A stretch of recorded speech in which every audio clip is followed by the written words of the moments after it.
چلیے آج ایک بہت ہی روح پرور واقعہ سنتے ہیں جو ایک عالم دین کے شخص سے شروع ہوتا ہے اور امام زمانہ سے ایک ایسی ملاقات تک جاتا ہے جو کبھی بھلائی نہیں جا سکتی۔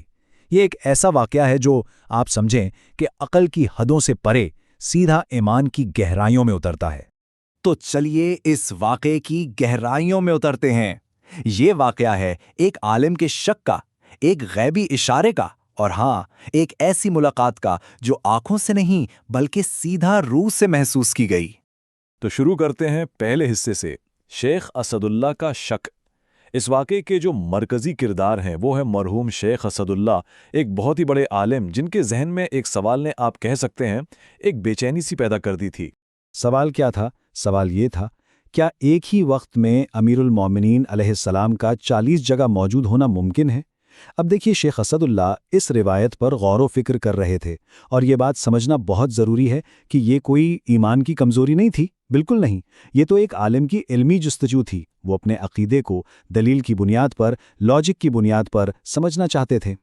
تو اب آتے ہیں دوسرے حصے پر، خواب کی بشارت۔ کہتے ہیں نا، جب علم کی تلاش سچی ہو تو جواب غیب سے آتا ہے۔ شیخ کے اس سوال کا جواب کسی کتاب سے نہیں ملا، بلکہ ایک خواب کی صورت میں، ایک بشارت کی صورت میں آیا۔ خواب میں کیا دیکھتے ہیں کہ امیر المومنین علیہ السلام کی زیارت نصیب ہوئی ہے، اور امام نے سیدھا، بالکل سیدھا، ان کے دل میں جو شک تھا اسی پر سوال کر لیا۔ کیا تمہیں میرے ایک ہی وقت میں 40 جگہ موجود ہونے پر شک ہے؟ اب ذرا یہاں شیخ اسد اللہ کی ایمانداری اور ان کی انکساری پر غور کیجیے۔ امام کے سامنے انہوں نے بنا کسی جھجک کے اپنی اس مشکل کا اعتراف کیا، کہا، ہاں اے مولا امیر المومنین۔ یہی تو ایک سچے طالب علم کی نشانی ہوتی ہے نا؟ اب دیکھیں، امام علیہ السلام نے کوئی لمبی چوڑی تقریر نہیں کی، کوئی فلسفیانہ دلیل نہیں دی، بس ایک سادہ سا لیکن بہت ہی گہرا حکم دیا، اپنے آس پاس، اپنے اطراف پر نظر کرو، بس اتنا۔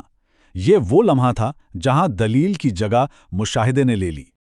اور یہاں اس واقعے کا سب سے زیادہ حیران کر دینے والا پہلو سامنے آتا ہے۔ جیسے ہی شیخ نے اپنے ارد گرد دیکھا تو کیا دیکھتے ہیں کہ وہاں موجود ہر شخص کا چہرہ مولا امیر المومنین علیہ السلام کے چہرے میں بدل چکا تھا۔ سبحان اللہ! یہ ان کے سوال کا ایک ایسا جواب تھا جو 1000 کتابوں پر بھاری تھا۔ اس منظر کے بعد امام نے پوچھا، تمہارا شک ختم ہوا؟ شیخ نے فوراً کہا، جی مولا، پہلا سوال تو حل ہو گیا تھا، لیکن اس خواب میں ابھی ایک اور بہت بڑا راز کھلنا باقی تھا۔ چلیے اب تیسرے حصے کی طرف چلتے ہیں، حرم میں ملاقات۔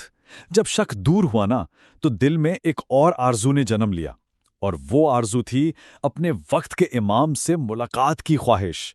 تو انہوں نے امیر المومنین علیہ السلام سے پوچھا، بہت ہی ادب سے پوچھا، یا امیر المومنین، کیا مجھے اپنی زندگی میں اپنے وقت کے امام حضرت امام زمانہ علیہ السلام کی زیارت نصیب ہو پائے گی؟ امام علیہ السلام کا جواب انتہائی حیران کن تھا۔ انہوں نے فرمایا، ہاں، تمہاری ملاقات ہو چکی ہے۔ سوچئے ذرا، شیخ کتنے حیران ہوئے ہوں گے، کیونکہ انہیں تو ایسی کسی ملاقات کا کوئی علم ہی نہیں تھا۔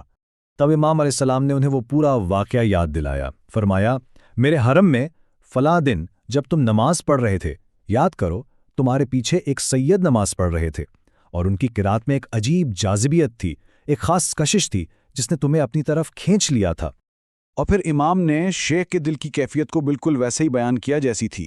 فرمایا کہ اس قرات سے اتنا متاثر ہوئے کہ پہلے سوچا کہ اپنی جیب میں جو رقم ہے اس کا آدھا حصہ دے دوں گا، لیکن پھر قرات کی کشش ایسی بڑی کہ ارادہ کر لیا کہ نہیں، پوری رقم پیش کروں گا۔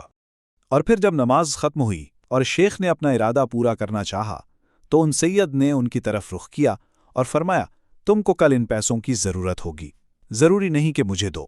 یہ الفاظ صاف بتاتے ہیں کہ وہ نہ صرف شیخ کے دل کے ارادے سے واقف تھے بلکہ ان کے آنے والے کل کی خبر بھی رکھتے تھے۔ اور پھر امیر المومنین علیہ السلام نے خواب میں وہ آخری راز کھول دیا۔ وہ سید تمہارے امام زمانہ علیہ السلام تھے۔ سبحان اللہ! مطلب وہ ملاقات، وہ امتحان، وہ کشش، سب کچھ امام وقت کی موجودگی کا کرشمہ تھا، لیکن شیخ اس وقت اس بات سے غافل تھے۔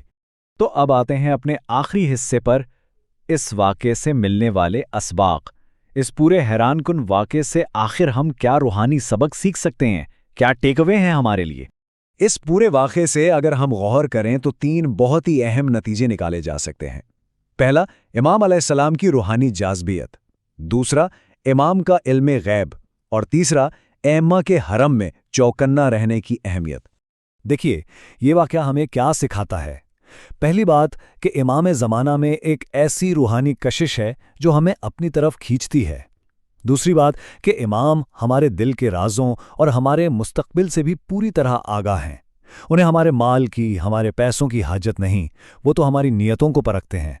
اور سب سے بڑھ کر یہ کہ ایما کے حرم میں ہر لمحہ بیدار رہنا چاہیے، پتہ نہیں کب کس لمحے رحمت ہم پر سایہ کر دے۔